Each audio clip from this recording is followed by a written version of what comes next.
السلام علیکم ملګرو، تاسو څنګه پته د شهید ریحان زیب ورور مبارک زیب هوټلو ته ولاړل او پرون چې کوم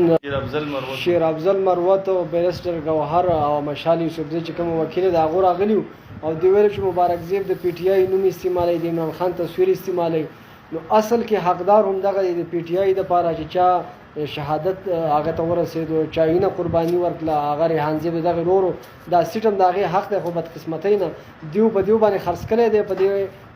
چي والا باندې. نو دوی اوس کوشش دا ده چې دا چي والا یې وګټي، ځکه دې نه خو موږ پیسې اخیستې دي. خو انشاءالله باجوړ ډېر غیرتي خلک دی او مبارک زیب له به ووټ ورکوي او په 21 تاریخ باندې قوم ته خوشخبري اورولی کېږي. ارشد بھائی چونکې خپل مسایل ډېر سوا دي، خو هغه ما ته وویل چې مستخیله په دې باره کې زه خامخا څه ویل غواړم. نو ارشد بھائی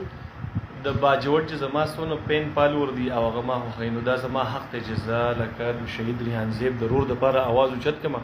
او باقي د پی ټی آی چې څونه هم ورکر دي که نه، هغه همیشه د حق سره ولاړ دي. هغو دې ته نه دي کتلي چې په دې ځای کې طاقتور څوک دی،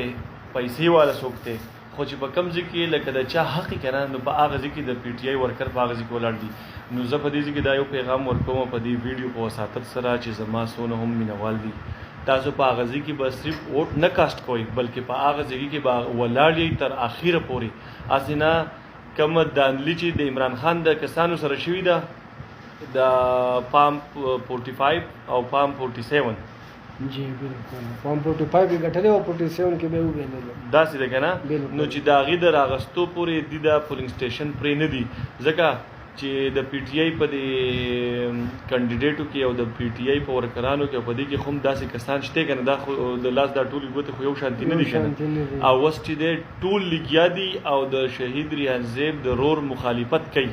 نو پکار ده چې زمونږ څونه هم د پی ټی آی ورکرز دي او هغه زمونږ د دې رور سره ودرېږي او د کامیاب کی. نو په دې به دنیا ته هم یو میسج لاړ شي